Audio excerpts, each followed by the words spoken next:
This is In Between Them, a podcast where we uncover what it really felt like to be a child of divorce. I am Shannon Darrow, and each episode brings honest stories from brave adults who lived through this as children. This is In Between Them. Let's get going.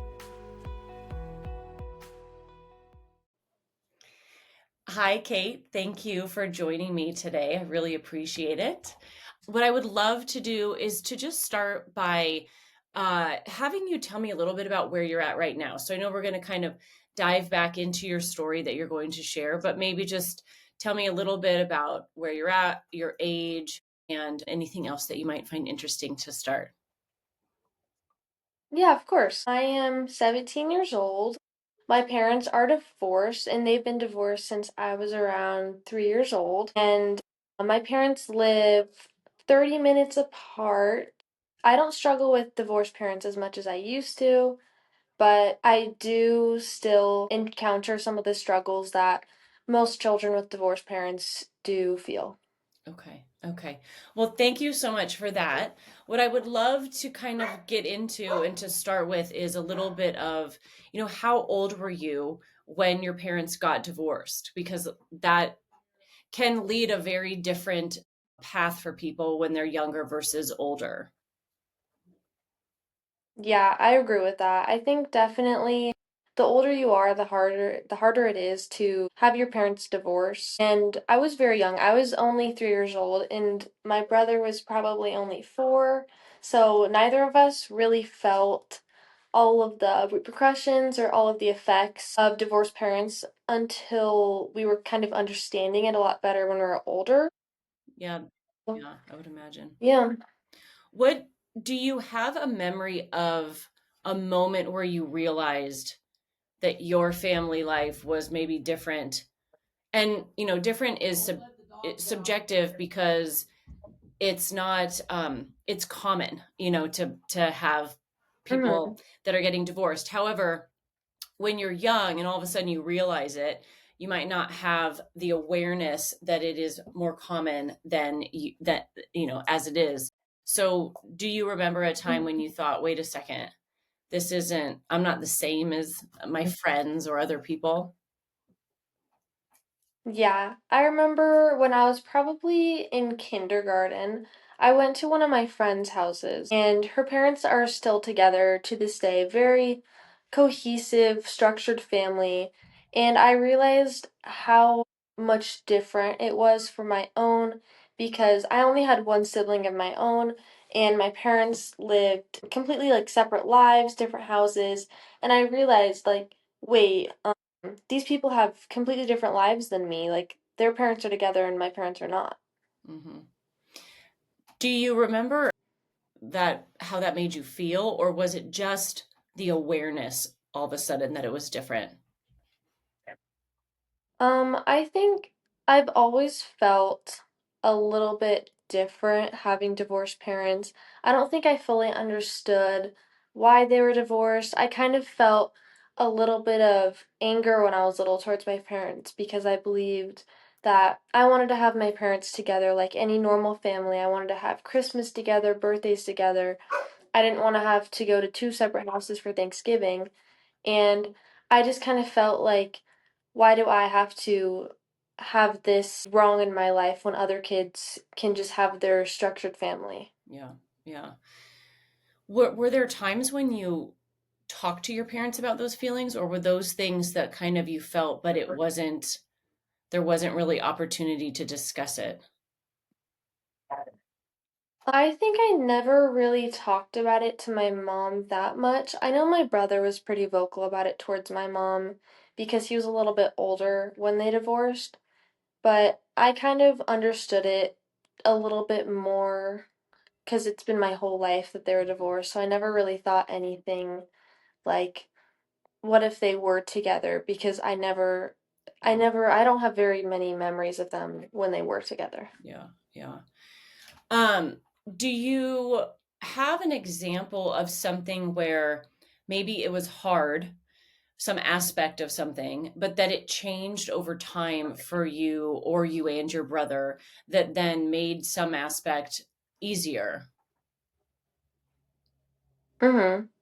Yeah, something that has been definitely probably the biggest challenge that me and my brother have faced for the last 4 years was our high school experience because my freshman year, my mom moved out to Phoenix and she moved around 30 minutes away from my dad. And I know a lot of kids with divorced parents do have their parents living from either 10 to like states away even. Um, but yeah, I think what has gotten better has been both me and my brother are now able to drive. My brother used to drive us to school together, so the driving situation wasn't as bad because my mom would have to drive all over the place, all over Phoenix and Gilbert, trying to get us to our sports, schools, jobs, whatever. So, yeah. Okay. And so that got better with the move or that got harder with the move to Phoenix? It got better because my brother and I started learning how to drive and taking Oh, ourselves to okay. things and being able to communicate better about where we're going, as well as my mom has been able to take us to more places because as we've gotten older, we've had to go hang out with our friends more, do our jobs or sports or any extracurriculars as well. Okay. When you were young, do you have memories of like if you had activities, did your parents both come to those activities or did they take turns? Like how was that handled? And I'm interested in how it was handled, but then also how you felt in those moments. So I remember when I was little, probably still in elementary school, my parents tried to do things together. We would have our special events together, maybe like a Father's Day, Mother's Day. We tried to have Christmas together one year, but after elementary school, it was never, my parents were never together. But yeah, my parents are definitely separate a lot of the time. I would do many separate things with each of my parents, which would lead to me developing a very different relationship with both of my parents because there were just some things I would do with my mom that I wouldn't do with my dad, and vice versa. So, yeah. Do you think, though, having those independent relationships helped your relationships, or do you think that that in ways made it harder? Like, how do you view that kind of separation? Um, I honestly think it made it a little bit harder because throughout my childhood, my mom has been a little bit more there for me and my brother. Whenever we were in elementary school and we needed like a parent for doctors like dentists, like she was always there getting us school supplies and stuff like that. And we were definitely at our house more because my dad would just be kind of off doing other things. So it definitely led to me having a bit of a closer relationship with my mom than my dad. I still do have a relationship with both of them, but it is pretty different. Okay. Can you tell me something that you maybe did at one house or the other, or just going between houses that you feel like maybe made that easier, or was that something that you struggled with going back and forth? Um, I've heard, some people talk about having to pack bags. Some people talk about, like a midweek was hard because then I had my stuff from school was not where I needed it. So just kind of wondering, how did that back and forth affect your kind of daily life? My schedule with my parents is one of the schedules that switches in the middle of the week. We switch Wednesdays after school. So I go 1 week on, 1 week off with my parents. And I think there definitely are huge challenges with this considering my mom lives far away from my school and my dad's house. So it's a lot more difficult. Like, I do have to pack bags. I have to pack my school bag, my track bag, all my clothes, and toiletries for each house. So that's definitely one of the bigger challenges because we have to pack these huge bags. And sometimes I leave something important over at one of the houses, like my retainer, or maybe some clothes that are needed. And it's sometimes not as easy to just drive a long time away to another house and pick up things when I could just easily have it at one house, cohesive if I had my parents that work together. Yeah. How have things been handled over the years, like for birthday parties and holidays? What's your experience been around those types of things? Um, I think as I've gotten older, I've had a bigger choice and what I would like to do. I've spent my last couple birthdays at my mom's house doing a party with my friends, but I do always have separate little get-togethers with my mom's side or my dad's side for each of my birthdays, along with Christmas and Thanksgiving, because my parents like to see me and my brother for each holiday, and they don't like it when it's switching on and off because I know some divorced families do that where it's the dad gets the kids one year and the mom's the next year. But my parents just do, and it's a little bit more chaotic that way because I have to have maybe the first half of Thanksgiving at my grandma's house with my dad, and then the second half we have to drive out to Phoenix and have it with my mom and her boyfriend. So yeah, it's pretty different. If you could pick what you did for holidays, what do you feel like you would pick for yourself? For myself, honestly, I've kind of gotten used to being at both of my parents' houses for each holidays, and I think that is the best for me. I know it could be different for other families, but for me personally, I do enjoy being able to see as much as much family as I can each year for each holiday, and it doesn't bother me kind of switching as much as it used to because I'll only be spending maybe 2 or 3 hours having Thanksgiving lunch at my grandma's house and then I'll go over to my mom's later in the day. So it's just it's not bad. You've gotten used to it, it sounds like. And it Mm-hmm. and it sounds like you enjoy seeing both sides. So doing that, at least Mm-hmm. you're looking forward to both versus maybe a situation where someone wasn't comfortable at one house and so they're having to kind of go back and forth between a place they love and a place that they're not super comfortable. That's probably a different story. Mm-hmm.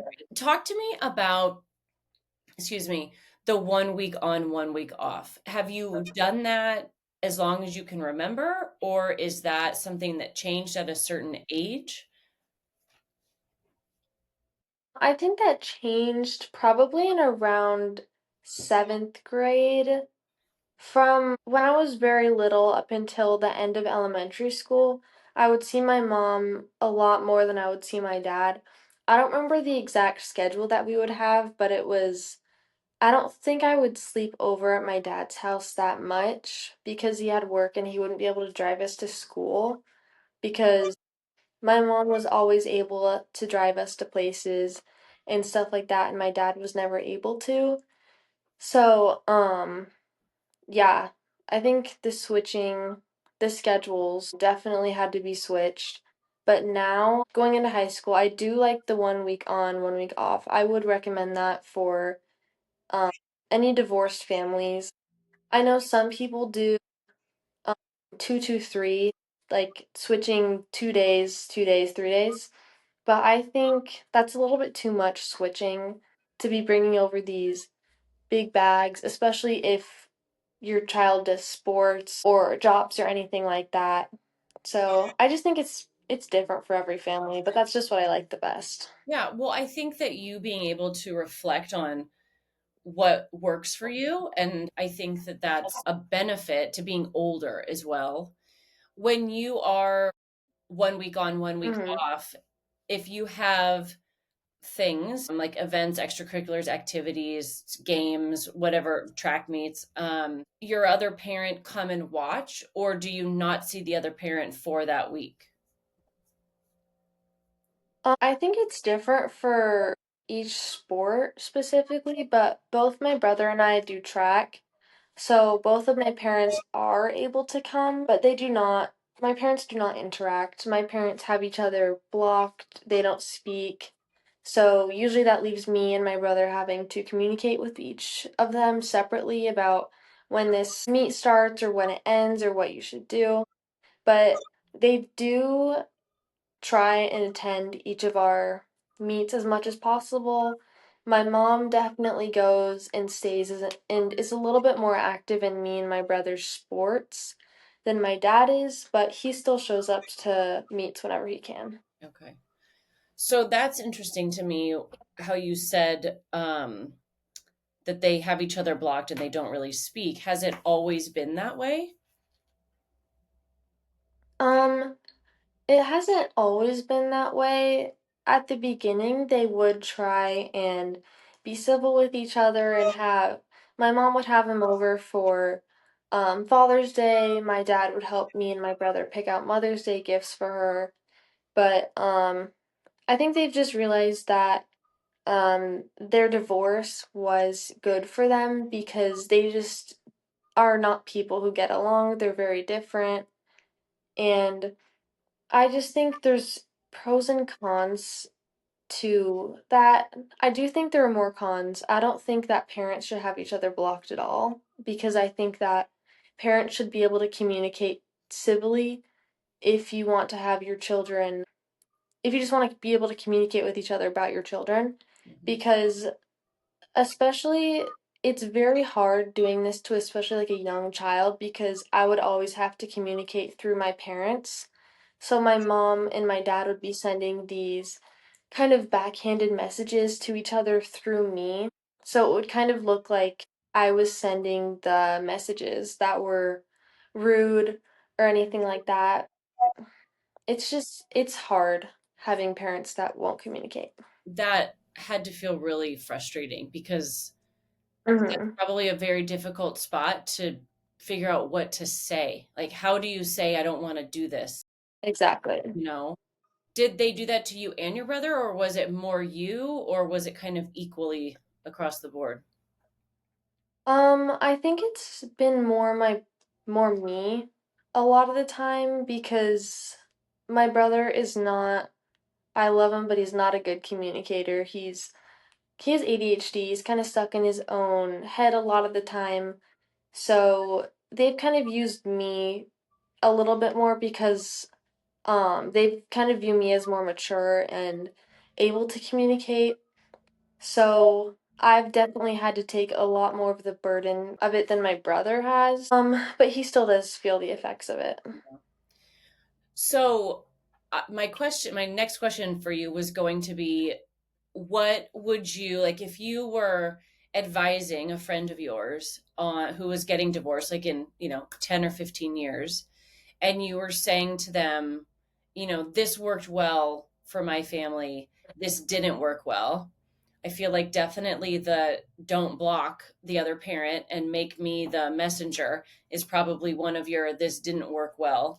Um, but can you think of anything else that you would have preferred different, but also maybe something that you feel like even though your parents may not have gotten along, there's this one thing that they did well, or that for a little bit, maybe it wasn't for the whole time either, but for some period of time where you felt like, oh, that was really we were in like a good sweet spot for a while. I think this is like another one of the questions that is different for each family. I know a lot of people with divorced parents, their parents are civil and they can talk to each other like friends. But my parents, I think this works for people whose parents are not friends. They don't particularly like each other.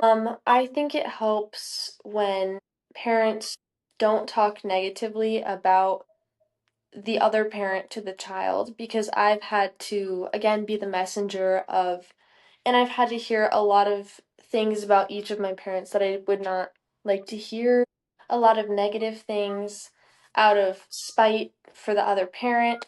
So I think it's just very good for parents not to speak negatively of the other parent. I think good communication as much as possible. And again, I do like the week on, week off schedules. And I would just think I would advise whenever somebody's getting divorced, don't move too far away unless like explicitly needed Mhm. because it made it so much harder for me when my mom moved 30 minutes away. Yeah. Um, something, so I want you to think about when you said that hearing your parents talk badly about the other parent. What do you think, like, if you kind of can reflect on that, how did that make you feel, or how did it? Because I think what parents don't realize is that when they're talking bad about the other parent, that actually almost might have a reverse effect, where now you're looking at that parent in a negative way who's saying it, and they're trying to put Exactly. the negative. Tell me a little bit about that in some of those experiences. What was that like? I agree completely with what you're saying about how it kind of makes you reflect on the parent who's saying that stuff. I think the parents talking bad about each other to me makes me feel sad mostly. It makes me feel disconnected and it just makes me feel a lot more disconnected to both of my parents because I don't prefer to hear a lot of the stuff about, let's say, like my dad's new girlfriends or just anything negative about like any past relationships or anything like that. Or like, I don't think parents should go into depth about why they divorced. I do think a summary is needed, but I don't think my parents definitely, especially my mom, would tell me a lot of the things and the reasons why she divorced my dad. And a lot of them were reasons I did not, it made me like see my dad in a different light. And I think that parents' relationships with their children should be explicitly like how their parents treat them like to their face and like how they react around them instead of their past actions like 10, 15 years ago when they got divorced. So I just think divorce chats should be thorough yet minimal with a lot of the details that especially young kids should not hear. Yeah. Like, you should be able to form your own relationship with your parent based on your interaction with them, Exactly. and not on their personal relationship that didn't work with your other parent, right? Yeah. Mhm. Because their marriage is not your marriage. Their marriage is not Exactly. your business in a sense, and it shouldn't be, in some respects. But I do think that you saying they should give you some information, but maybe it's, Mhm. what is the need to know aspect versus the downloading of all the details that a kid doesn't need. I mean, obviously Yeah. we can learn from it, and also kids, if kids don't know anything, then they fill in gaps themselves or they blame themselves. And so you don't want that to happen. So Mhm. I think you're right. Like, giving some information, but not all of it, is probably, Yeah. the right angle. It's just, I think people don't know where to stop, a lot of times. Exactly. So, another question, as you're still very young, but I think that you seem very wise and very articulate for your age. And I think you've actually had a long Thank time, you. you're welcome, to process this because you were so young when your parents got divorced. When you think about you're going to graduate high school, go on to either a career or college or whatever you're going to do as you go into your life, how do you use all of this information as you think forward in terms of a relationship with someone? Obviously it's very, marriage is probably far from you, but dating is not necessarily far from you. And so, how do you approach that based on what you've felt and what you've seen and heard and all of that? I think my idea of future relationships is kind of I'm pretty careful about them because everyone's heard the studies about if your parents are divorced, you're a lot more likely to get divorced. And that's just something I don't want to do. Like having divorced parents in my life, I would not want to put that on my child unless needed. But like one of my greatest wishes is to marry someone until I die. Like I do not want to be in a relationship with somebody who I'm going to have to, if I don't like them and I'm going to have to co-parent with them, I just would not want to do that. So I am very aware of that stuff. I'm aware of dating because I just wouldn't I would like to probably date for marriage, not for fun like a lot of my generation may do, but I just think having divorced parents kind of opens your perspectives on it and kind of shows that you should be a little bit more picky with the people that you choose to marry. Yeah. What do you think? Is there something um, that you find yourself aware of in terms of dating and what you know about yourself that you are maybe not willing to compromise on that you feel like will help you achieve that marriage forever, which I think is a beautiful, beautiful wish. And I think you can do it. So, you know, Mhm. for what it's worth. But is there some Yes. aspect of who you are where you're like, I just am going to stay like something, and try and keep Mhm. that together? Yeah, I know what you mean. I think I would like to stay. I think having standards is something important. Everybody talks about having high standards, and I think it is something important. Everyone talks about having standards as for like looks or stuff like that, and I do get that, but I just think if you're planning on having children, then I think that a lot of reflection in choosing a right person for your children, for your future children, is also needed as well as choosing what's right for you. Yeah. Yeah. I think that, maybe one of the most wonderful things that comes out of being a child of divorce is the perspective that you're talking about. Because Mhm. when so many people get divorced, whether their parents were divorced or not, my parents are still married. They've been married 52 years and I got divorced, and so That's amazing. I think it doesn't necessarily, maybe it seems like a more easy out if your parents are divorced because you see it as an option, where I really struggled because I didn't see it as an option. So it was really difficult for me to even come to that conclusion. However, um, for my child, as well as what I'm hearing from you, it's like the perspective you've been able to get is I don't ever want to do this to my children. And if that is what Mhm. gets you into a marriage forever, like you're saying, then what a wonderful kind of weird gift from being a child of divorce, um, and Mhm.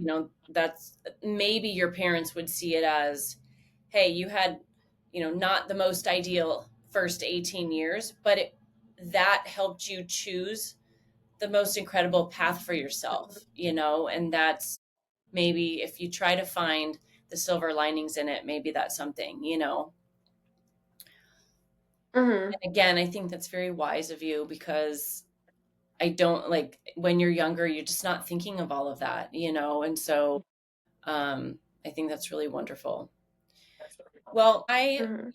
I think that unless there's anything else that has kind of come to mind as you've been thinking of things, and again, I would go to like you're 15 years from now and your friend's getting divorced. Is there anything else you would add, to tell her to watch out for? But anything that you would say, hey, this is what my parents did well. Like I heard you say, which I thought was wonderful, that in the early years, which I think is probably easier for some people, your mom would have your dad over for Father's Day, which I think is a really interesting and amazing thing to do. And that your dad would Mhm. help you guys pick out something for your mom for Mother's Day. And those seem like really small things, but I think they're actually really big things, especially when you're young Mhm. and you can't. You can't go buy a gift for your mom. Not that you have to buy some extravagant thing, but maybe it's just getting her flowers or something that you can't do on your own. It sounds like that didn't last for long, but it seems like that would have been something that was nice in the beginning. Mhm. Yeah, I just think the most important thing in ensuring that your child is going to grow up well and not being like scarred by having divorced parents is just having the parents be able to interact. I've seen my best friend also has been affected by divorced parents. Her parents divorced when she was 5 years old, so she was a little bit older, but her parents are still able to communicate and talk and like for example, her dad got sick in the hospital one time and her mom visited him and just was there for her. And I just think the most important thing for divorced parents is to have them there for each other. Like in any sort of any battles, like in my own instance, my mom has Guillain-Barré syndrome and she got sick when my brother and I were 9 and 10. So we had to live with my dad for a whole summer and we needed somebody to drive us to the hospital so we could see her. And luckily, he was willing to drive us up to the hospital a couple days a week and he would also see her. And I just think it's so important to have parents, and I know this is subjective because sometimes marriages end on a bad note or there's hatred still there or something, but I just think like for the children, be civil and be able to communicate and talk to each other through having any disagreements or things with the children that like need to be solved.